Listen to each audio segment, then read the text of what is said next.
Assalamu alaikum, Ustad. What is your opinion on those who are against following the four madhahib? Who are against following the four madhahib in regards to fiqh rulings, and what would rather take their rulings directly from the text?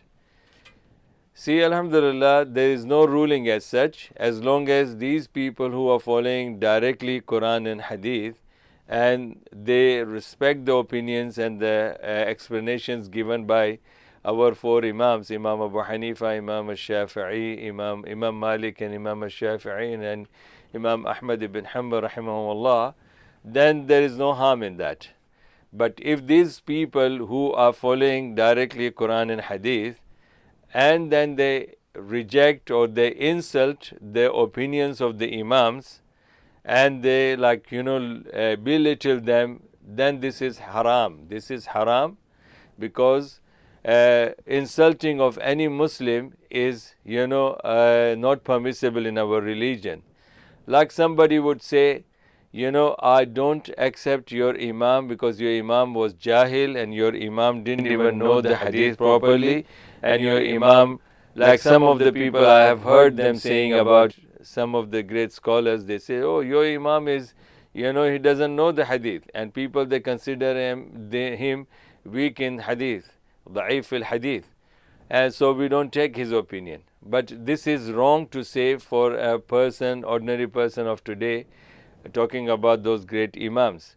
All we can say is, my brother, this is the opinion of the Imam, and it doesn't give any direct ayat or hadith. So I am following the Quran and Hadith based on this Imam or this Sheikh or this direct understanding.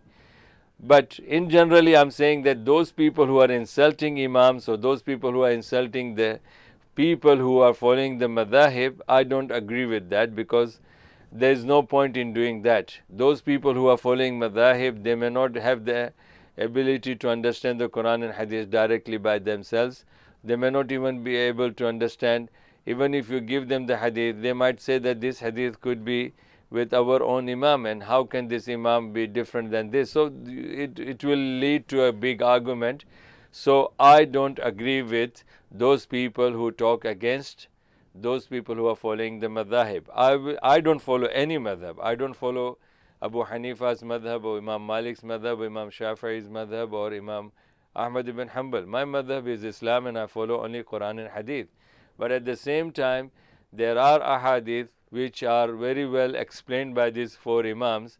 So I take the one that is, mashallah, the best explanation given by any of them. Alhamdulillah.